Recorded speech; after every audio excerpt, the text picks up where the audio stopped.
கரூர் மாவட்டம் அரவங்குறிச்சி பகுதியில் உள்ள அகிலாண்டபுரத்தில் அமைந்துள்ள அருள்மிகு பழனிஞான தண்டாயுதபாணி சுவாமி திருக்கோவிலில் சித்ரா பௌர்ணமி முன்னிட்டு சிறப்பு அபிஷேகம் வெகு விமரிசையாக நடைபெற்றது.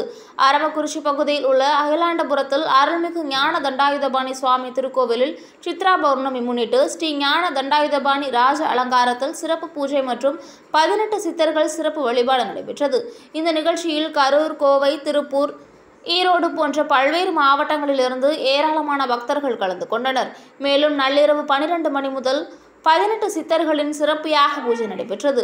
18 சித்தர்களின் யாக பூஜையில் ஏராளமான பக்தர்கள் கலந்து கொண்டு வழிபாடு செய்தனர். மேலும் திருக்கோயில் சார்பாக பக்தர்களுக்கு இரவு அன்னதானம் வழங்கப்பட்டது. என் பேர் பூபதி.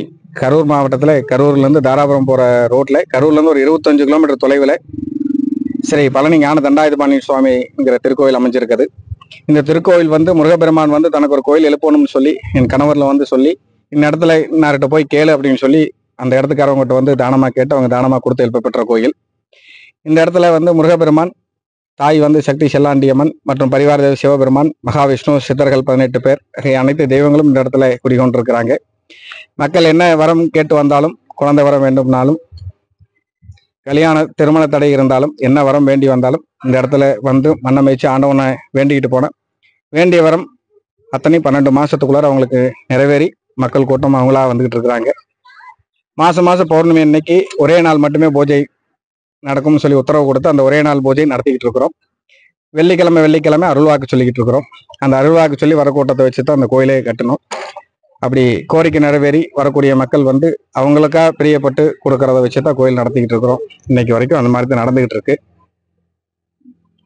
இந்த இடத்தினுடைய தனி சிறப்பு என்னன்னு பார்த்தா, முருகன், அதாவது பேசும் முருகன் சொல்லலாம். இந்த இடத்த மண்ணை மூச்சு இறைவனை பார்த்துட்டீங்கன்னா எண்ணி 30 நாளுக்குள்ளார அவங்க எதுக்காக வந்தாங்களோ அதை முருகப்பெருமான் சொப்பனத்துல கனவுல அவங்ககிட்ட சொல்லி அந்த காரியத்துக்கு உண்டான விடையை சொல்லுவாரு.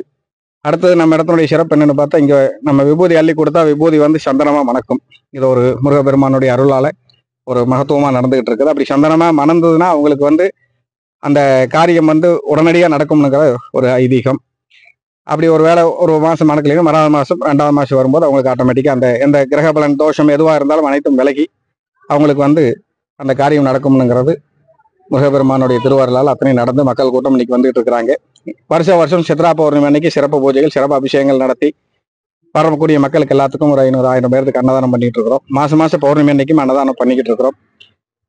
ஆகையால எல்லா மக்களுமே இந்த திருக்கோயில மண்ணை முதிச்சு இறைவனுடைய அருளை முழுசா பெற்று எந்த குறையா இருந்தாலும் அவங்க வாழ்க்கையில எவ்விதமான கஷ்டங்களா இருந்தாலும், கர்மமா இருந்தாலும் கர்மத்தை எல்லாம் மாற்றி கஷ்டங்களை விலக்கி அருள் பாலிக்கக்கூடிய முருகன் பேசும் முருகனாக இடத்துல வீட்டு குதிகொண்டிருக்கிறாரு. இந்த குதிகொண்ட முருகனை அனைவரும் கண்குளர கண்டு அவனுடைய அருள் பெறும்படி அன்போடு கேட்டுக்கொள்கிறேன்.